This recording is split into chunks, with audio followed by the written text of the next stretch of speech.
बोकारो शहर में सनातन धर्म को मानने वाले लोगों के लिए यह तस्वीर ठेस पहुंचाने वाली है। यह तो गनीमत रही कि भगवान इंद्र की कृपा हो गई, इसीलिए यह तस्वीर थोड़ी विभत्स होने से बचती नजर आ रही है, अन्यथा इससे भी विकृत तस्वीर आपके समक्ष हो सकती है। तो लोग 10 दिन तक आपकी पूजा अर्चना करेंगे, लेकिन जब विदाई देने की समय आ गई तो इस तरह आपकी विदाई अगर की जाएगी बोकारो स्टील सिटी में, तो गणपति बप्पा बोकारो मत आना। पिछले कुछ दिन पूर्व ही शहर में धूमधाम के साथ गणपति महोत्सव मनाया गया। 10 दिनों का विराट महोत्सव आयोजित हुआ। धूमधाम के साथ गणपति बप्पा को शहर में बुलाया गया, उनकी पूजा की गई, आरती की गई और तरह तरह के कार्यक्रमों का आयोजन भी किया गया। और उस कार्यक्रम में बड़ी संख्या में, बड़ी तादाद में बप्पा के भक्त भी दर्शन करने के लिए पहुंचे। लेकिन वर्तमान में हम जिस प्रतिमा को दिखा रहे हैं, जो आधी जलमग्न है, यह तस्वीर उन लोगों को ठेस पहुंचाने वाली तस्वीर है। देखिए, आप सोच रहे होंगे लगातार कि आखिर क्या दिखाना चाहने का प्रयास हिमांशु कर रहा है। तो हम आपको बताएं कि लगभग 3 दिनों से लगातार हर रोज हमें करीबन सैकड़ों फोन आ रहे हैं और लोग हमें बता रहे हैं कि हिमांशु जी, बोकारो का जो टूटेन गार्डन मैदान है, इस जगह पे आप जरूर जाएं और एक तस्वीर को देखें। जब इस जगह पे हम पहुंचे और ये तस्वीर देखे तो हमारी भी भावनाओं को बहुत ही गहरा धक्का पहुंचा कि 10 दिनों से जिस भगवान की पूजा अर्चना और आरती की जा रही थी और पूरे झारखंड से लोगों को बुलाकर इस मेले में शामिल कराया जा रहा था, उस बप्पा की इस तरह विदाई दी जाएगी हमने कभी नहीं सोचा था। हमारे साथ बात करने के लिए राम नारायण शर्मा है। शर्मा जी, ये किस जगह की प्रतिमा है ये हम नहीं बताना चाहते, या उन कमेटियों को भी हम बदनाम नहीं करना चाहते, लेकिन हम उन्हें बताना जरूर चाहते हैं कि शहर के लोग आपसे खासा नाराज हैं। बिल्कुल, आप जिस तस्वीर को देख रहे हैं, शहर के लगभग लोग भी इस तस्वीर को, इस प्रतिमा की परिस्थिति को देख चुके हैं और उनके अंदर एक तरह की पीड़ा उत्पन्न हुई कि यह कैसी पूजा है।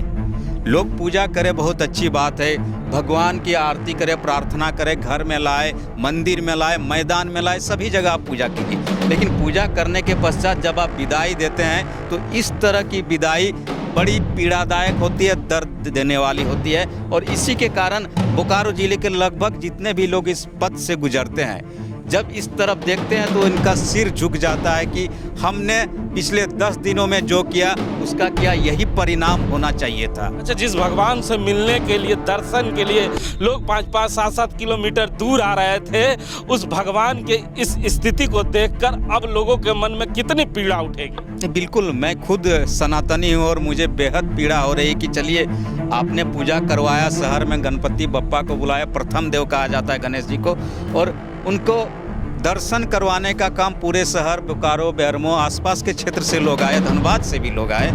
लेकिन उसके पश्चात जो आपने किया ये बेहद ही दुखद है। इस तरह की परिस्थिति नहीं उत्पन्न होनी चाहिए थी। हमारे बगल में कहा जाता है कि सनातन धर्म में प्रतिमा विसर्जन की एक पूरी प्रक्रिया होती है और उसके तहत प्रतिमा विसर्जित की जाती है, लेकिन इस तरह विसर्जित नहीं की जाती। नहीं, इनका पाप तो इंद्र भगवान भी छुपा नहीं पाए।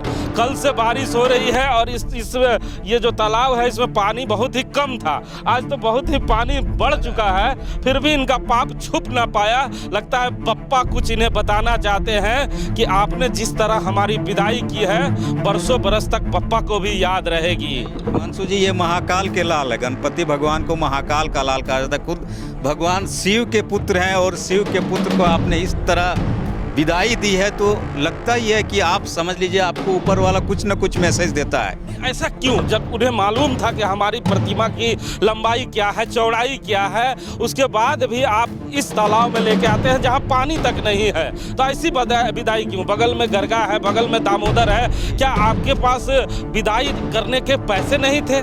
बिल्कुल, मैं वही बताना चाह रहा हूँ कि आपने पूजा कमेटियाँ जो भी होती है यहाँ पर, आप देखते हैं कि पूजा के 1-1.5 महीना 2 महीना पहले से ही अपने बारे में बड़ी लंबी चौड़ी बातें करती है। इस बार ऐसा करेंगे, इस बार शहर को ये दिखाएंगे, इस बार शहर के लिए ये अनोखा होगा।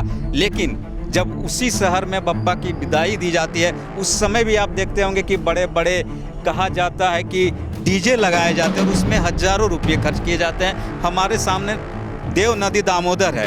अब गरगा की बात छोड़ दीजिए, मान लीजिए हम बोकारो के लोग गरगा को नहीं मानते हैं, तो देव नदी दामोदर है, वहाँ तक पहुँचने के लिए अगर आप किसी से गुजारिश कर देते तो लोग सामने आ जाते। इतने भक्त हैं बप्पा के बोकारो जिले में, खुद खड़े हो जाते कि सर हम इसमें सहायता करेंगे, आप देव नदी दामोदर तक ले चलिए। यहाँ एक और प्रश्न उठता है कि जो लोग इस कमेटी में थे, वो कमेटी के लोग को बहुत अच्छी तरह से मालूम है कि यहाँ लोक आस्था का पर्व छठ भी होता है। आप तस्वीरें देखें, चारों तरफ पिंडियां बनी हुई है, लोक आस्था का पर्व अगले महीने ही है।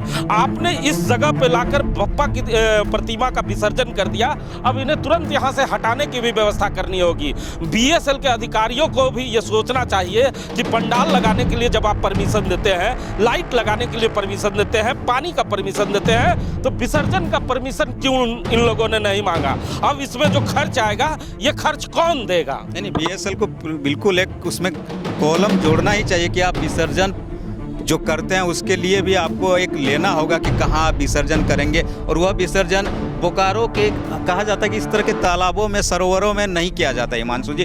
कहा जाता है कि प्रवाहित जल में विसर्जित करने की प्रथा है सनातन धर्म में, हिंदू समाज में।